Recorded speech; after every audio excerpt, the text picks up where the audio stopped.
নমস্কার বন্ধুরা, সবাইকে স্বাগত জানাই আমার চ্যানেলে বাঙালিয়ানা জবার রান্নাঘরে। তো আজকে আমার রান্নাঘরে কি কি মেনু হচ্ছে তারই রেসিপি সমেত ভিডিও তোমাদের সঙ্গে শেয়ার করতে চলেছি। তো চলো ভিডিওটা শুরু করা যাক। আজকে রান্নাঘরে হবে ভেন্ডি আলুর একটি সবজি।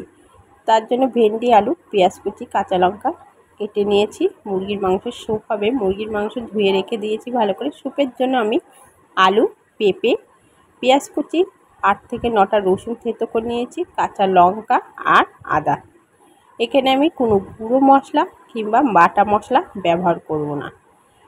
সবার প্রথমে আমি ভেন্ডি রেসিপিটা শুরু করছি। এখানে সবার প্রথমে তেল গরম হয়ে গেলে পেঁয়াজ কুচিটা দিয়ে একটু আলু দিয়ে ভেজে নিয়ে দিয়ে দেব ভেন্ডিগুলিকে।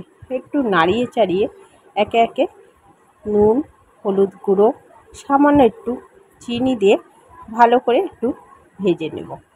ভেজে নিয়ে পরিমাণ মতো একটু জল দেবো, খুব বেশি দেবো না, অল্প করে একটু জল দিয়ে কাঁচা লঙ্কা দিয়ে সেদ্ধ হতে দেব। ভালোভাবে সেদ্ধ হয়ে গেছে, পুরো রেডি হয়ে গেল ভেন্ডি রেসিপিটা। এরকম আমি আমার শর্ট ভিডিওতে ভেন্ডি রেসিপিটা দিয়েছি, সেখানেই তোমরা ভালো করে দেখে নিতে পারো। আর এখানে মাংসের স্যুপটা দিয়ে দিচ্ছি।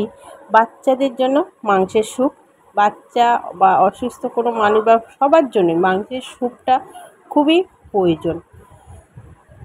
তো মাংসের স্যুপের জন্য আমি সবার পেঁয়াজ দিয়ে নিয়েছি, পেঁপে আলুটা দিয়ে একটু নাড়িয়ে চাড়িয়ে মাংসটা দিয়ে রসুন থেতো করে নিয়েছি, রসুনটা আদাটা দিয়ে নুন, হলুদ, একটু মিষ্টি দিয়ে ভালো করে আমি কষিয়ে নেব।